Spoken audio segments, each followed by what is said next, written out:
You're going to mind this first because it's got wax. Oh, that feels heavy. Wait a minute.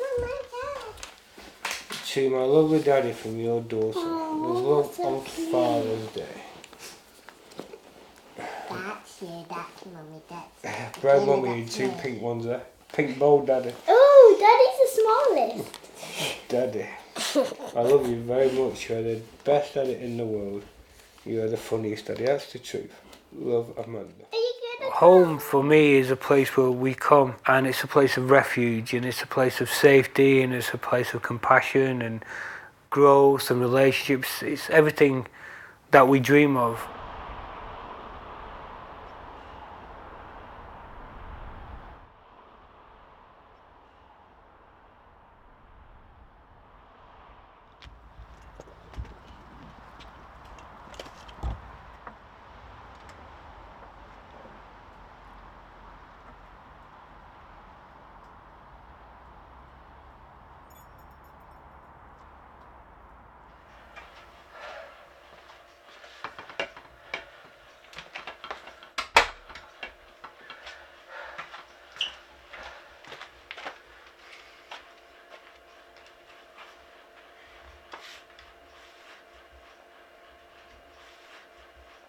This is the room where I spend most of my time because all the things necessary to me are here. This is an oil painting I had done of my late wife when she was a young teenager. The first thing I think about when you mention home is Hilda.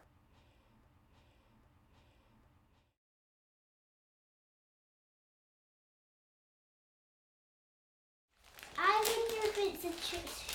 I wonder if it's a I want them to pair of boxer shorts. Yeah, you wonder. I wonder. I don't think it is. It's a shirt! I think it's a new shirt. I guessed that right. I didn't even know that was there. Beautiful. Thank you. Oh, and another one. It never stops. That's a big heavy one, that, isn't it? Bloody And hell. look at what the cat I gave you. Which one's Grandad? That. That's Grandad with the bald head. Which is Dad? Dad. That's Daddy with the bald head. Which one's this Mum? is That. All right, okay. That's Michaela. And that's Amanda. Perfect Father's Day. Do you like it? You've got your reading glasses on. I've got my reading glasses on there. Yeah. Mum with the braids and the brown skin. Michaela's a bit browner than Amanda. Dear Daddy, I love Oh, you. you gave me a big head. I'm sorry. I love you so much. You're You're the doing that great best daddy in the really world. cute face. My #1 fan. This is how much I love you. A lot. Lots of love and hugs and kisses. Michaela. That's beautiful. Now then, let's open this box of chocolates. I don't think it's chocolates though. It's too heavy for It that. feels very heavy, doesn't it? My goodness. Oh. Well, it looks like we expected a book. Oh, wow. Is that the one that you were talking about? Looks good. Daddy, can you read to me when you finish? Oh, I think it might be a bit complicated, but You don't like me. fantastic. That's Thank why you. you need to read You it. don't like me. You love me. That's why. Fantastic. Thank Well, you. that's why I want you to read it first. That's my next midnight read, isn't it? Daddy. Thank you, babe. Should we have breakfast? Daddy. Let's go to breakfast. Daddy, Come on. Breakfast. Oh. Daddy, Daddy. No, Thanks, carry Carl. me, carry me, carry me, carry me, No, carry no, me. no. I'll put them up in a minute. This is dark. And this. Thank you. Fantastic. I have to I go. can't go. say anything. Let's go to the table, girls. I have to go. I'm just Okay, gonna- table.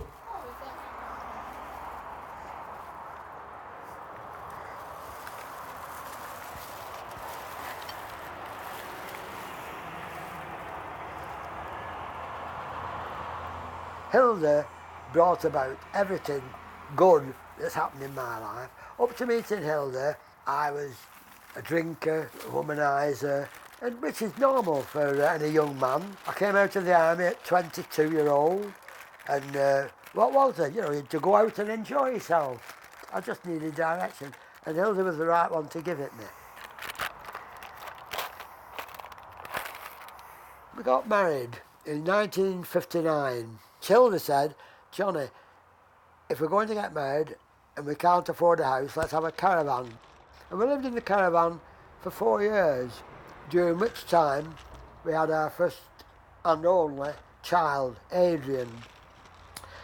And really, it's sad to say this, because when we agreed to get married, I told Hilda, we'll get married, but we're not going to have any children, because I come from a poor family, and I don't want to be poor again. But after 2.5 years, I thought, well, it's rather a selfish attitude if she's able and wants to have a child. So I said, all right, Hilda, I agree with you now. We'll try for a child. After we had Adrian, I had so much joy. I said to Hilda, we'll have another one and hope it's a girl this time, but no, it never happened again, unfortunately. It was my fault entirely that we only ever had the one child. We moved into Anthony Fall Farm on the 21st of September 1963. We had Adrian on the farm.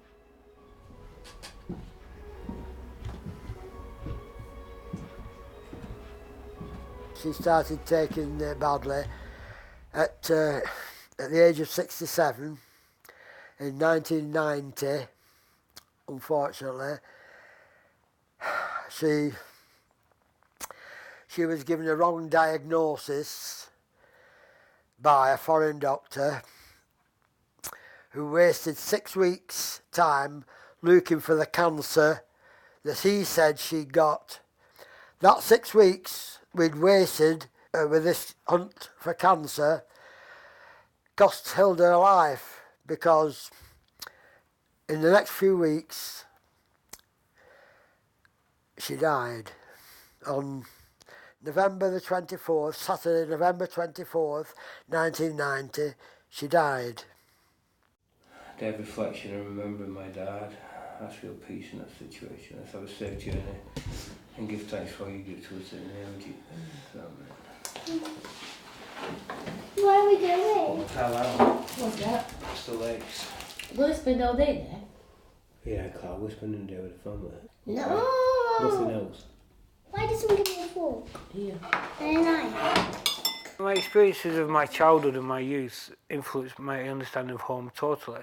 When I was a little boy, when I was 5, my mum left the home, leaving me with my father. And my life was complicated. My father would be working a lot in the nights, and so we would be left to look for ourselves a lot of the time. I became not a nice young man. I was very aggressive.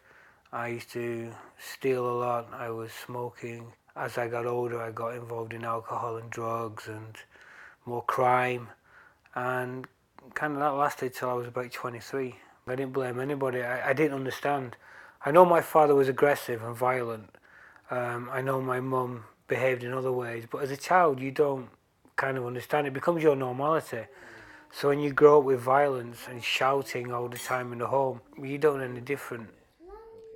I think one of the first thing I saw on him before we started going out was the house was spotless. It was really, really bad, the situation he grew up with. He lived with just his dad and 2 brothers.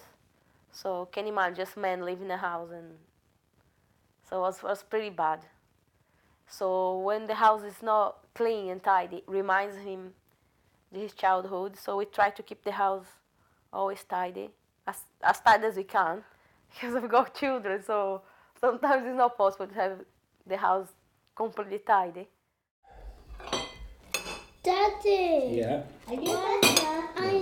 I love Granddad. I know, Darren.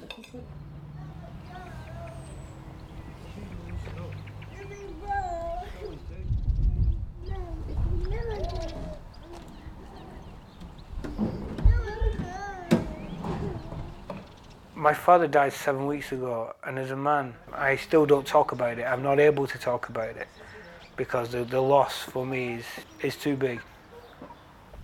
And my life has been brutal, but it's also been a blessing. And it's combining the both, really. So the father I had between 6 and 13 wasn't the father I had between 20 and 52.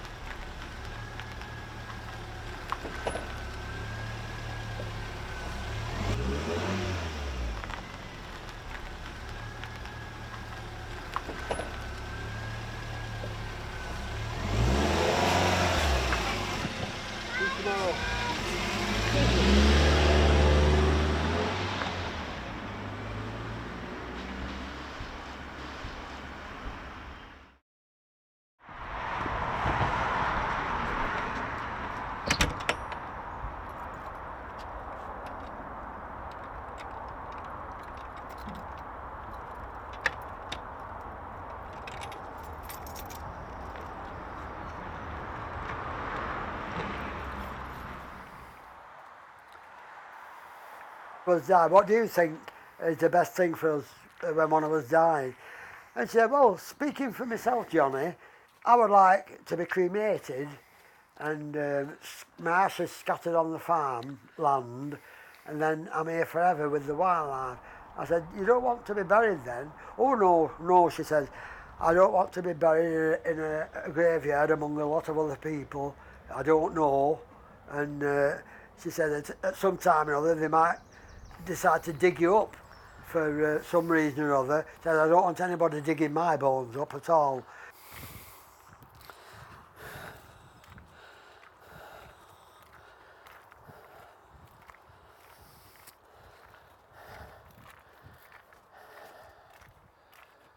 Now we come to Anthony Fall Farm.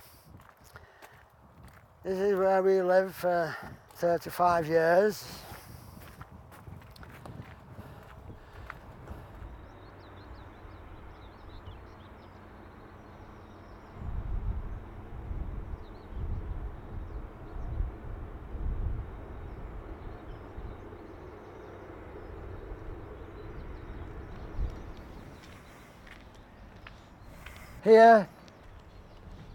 Here's the commemoration of Hilda.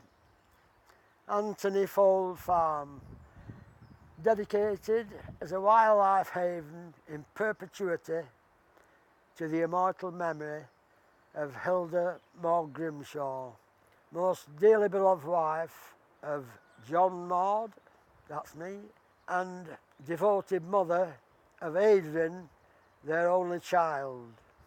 As you read these words amidst the peace and tranquility of bird song, flowers, grass, trees and animals, give thanks to Hilda, whose generosity, wisdom and loving kindness to all creatures brought it about. I thought this was a fitting inscription for Hilda, because that was just her nature. So she said she would be at Anthony Fall Farm then with the wildlife forever. So that's what I did. Now, myself, my feelings are different. Here is a big tree, and under that big tree I'm going to have my grave dug. Stephen Brown, the farmer, has to take over all the responsibility for my body. I've replaced in it, not in a coffin, but in a shroud and a board. A simple burial, that's all. And that headstone, seen there, that headstone will be moved then and put on top of my grave. So it will serve for both of us then.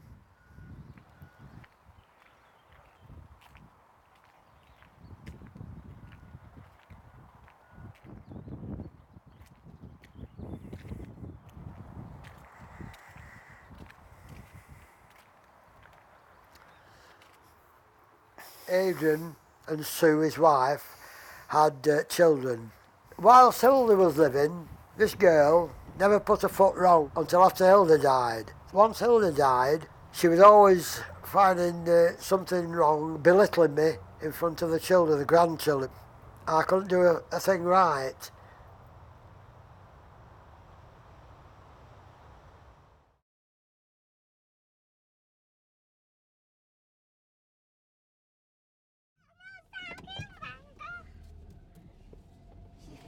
mummy. Filming mummy. You're gonna be famous, mummy.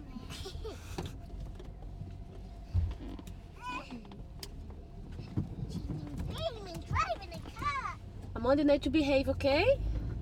It's only three lessons left.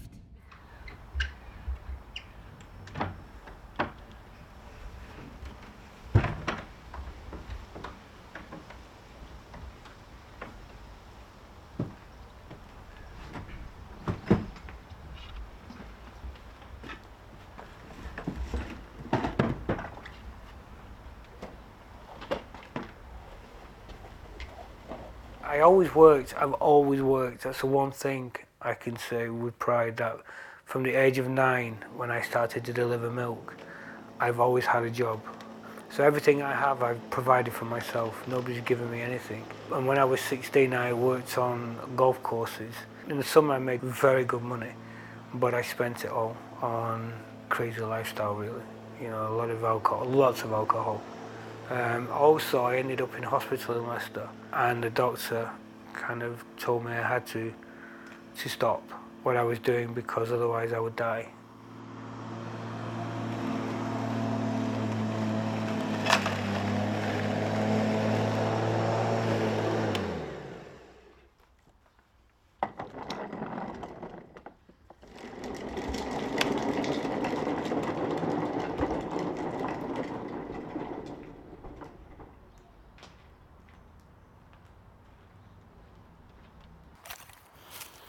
The day I stopped drinking was a hard day. The day I stopped taking it was very hard because it then took me 8 years to fully withdraw.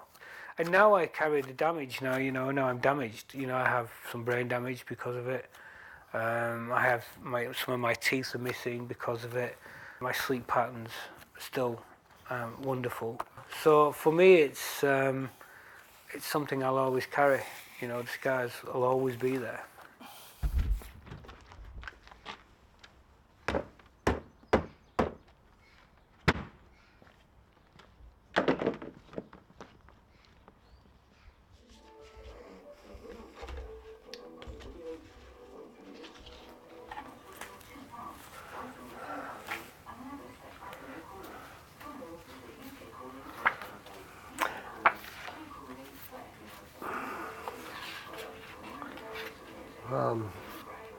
This was a little, when we had Adrian, the child, the baby, I put a swing up in the caravan to give him a little swing for himself. And then, of course, here he is growing up rapidly. He put on weight very quickly, did Adrian. And there again, it's in the caravan. This is the water carrier where he is, and this is one of the doors to the caravan. And this is just before he started walking. He's just holding on to the water carrier for support because he still wasn't steady enough to go quickly.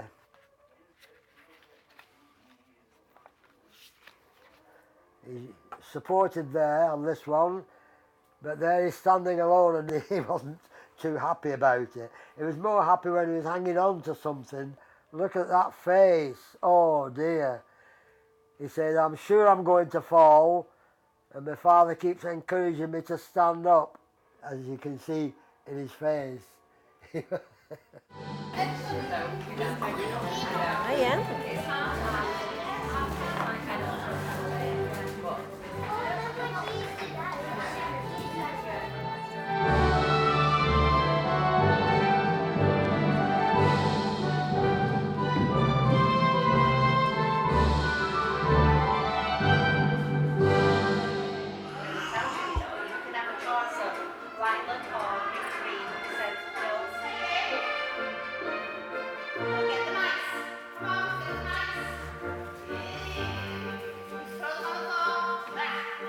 They've never gone hungry. They've never had to steal food from the shop to eat something. They've never had to wear shoes with holes in the bottom of their shoes and wear the same clothes for a week. They've never had that experience. I don't want them to. But the other side of the coin, they've never been spoiled. Claudia's a bit more strict than me. She's the one who says no. You know, for me, it's hard to say no to my children, you know, because I don't want them to come to me and say, Dad, can I have some money for ice cream, for the ice cream truck outside? And for me to say, no, I don't have 50p or a pound. You know, I'll find the money.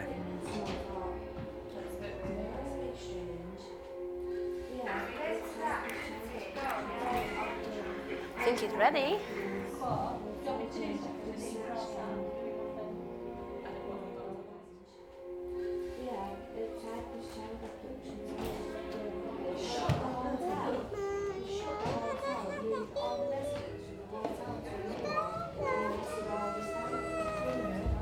I can't imagine not being near my children.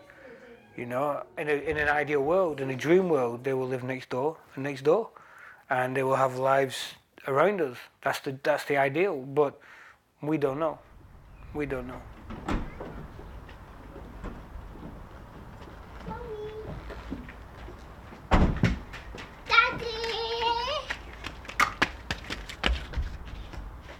I'm very blessed. I have a very good home environment now. My children are a blessing to us. My wife is a wonderful person. Somebody once taught me something wonderful. He said, Mike, put your priorities in order. And I wanted to impress this guy. And I said, oh, God, the church, the do. He said, no. They're way down the list, my friend. He said, God is the center of everything you do. Everything. Because he's in our hearts and we work our lives on that principle. He said, but the most important thing is your family.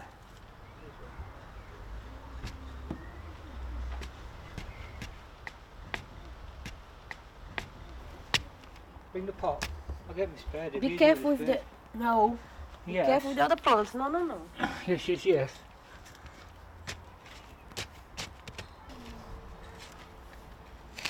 Careful. That's not rosemary.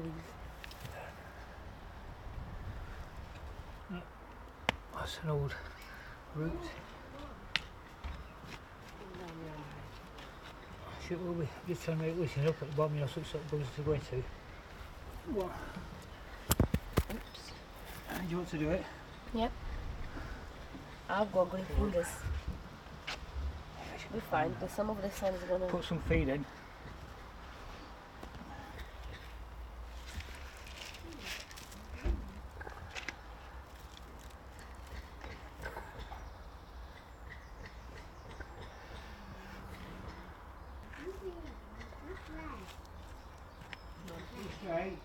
I forgot to break it. It could be okay. Yeah. Don't break it too much, because the root's already established. Okay then.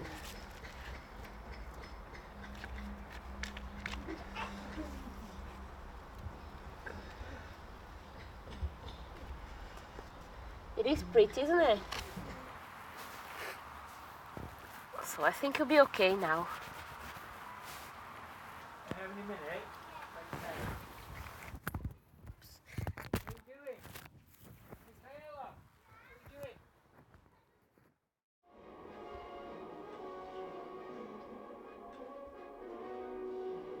Again, picture of my little goddess, Hilda. I like to have her around the place, all over the place. I do. She never nagged me or forced me into anything, but she always persuaded me. I was one time complaining about the job I was doing, and she said, Johnny, you've only one life to live, and you've got to be happy with what you're doing. She said, now if you're not happy, pack it in. Start your own business. I said, I've always worked for people and made sure that I had a wage. I want to be sure of having a wage to come home, to bring home. Johnny, she said, you've got the ability to work for yourself. I'm sure you do all right.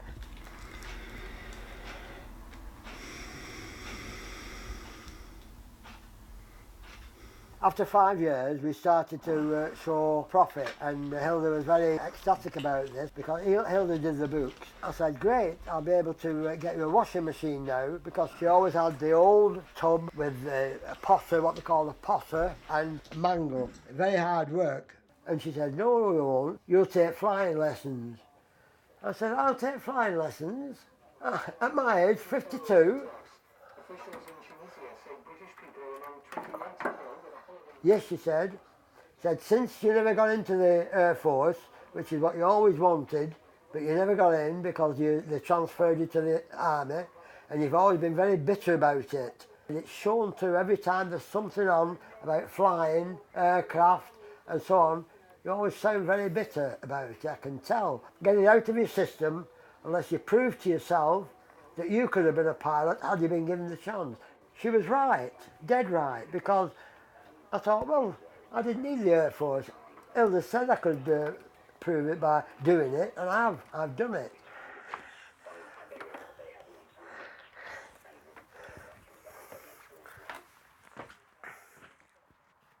Ultimately, I'm hoping that this will be a lovely bedroom for visitors who come to visit, or any of my relations. A lot of work to do, but it gives me something to look forward to. Here, you know, I look out and I see Hilda. The beauty of the land is Hilda's beauty, because her mortal remains are spread over the fields now, and they're giving back life to the field, her life back to the fields again. So I look out there and I see Hilda, and I think how beautiful it is. Yes, how beautiful it is. One day when we were young, one wonderful morning in May, you told me you loved me when we were young one day. As just a tea party. I think it's a pretty good idea. I'll show you when we get home. Here we are. Okay, that's the deal. You're not happy tomorrow. No, go. Where we go? Let's go. Okay, you're not happy tomorrow, you don't like. Still doing No. Still be none. Go, brush your teeth. I don't want to. I know, but you will do. Slime. Superworm is good to eat. Superworms are a special treat. I just want my children to know that Dad cares about them, that Dad loves them, that their mum, and they do, they know, because we tell them every day. If in their lives they're shown compassion, and they're shown how to care, and they're shown how to love people, and they're shown how to respect people because of their environment, then I believe that's how they will grow up to be. Para nascer, eles tinham de encontrar algum lugar para ficar. This is interesting. Só restava um lugar, o lugar onde os animais dormiam. Eles chegaram. The chanted carrot is The air. in the air. Oh, two lizard in his lair. He muttered. So I'm gonna have a bath. Okay. Can read your, carry on reading. Is that one reading? Okay. Yeah, it's Okay, carry really on good. reading that. And maybe you can read to me later, okay? Maybe. Night-night. Maybe. Love you.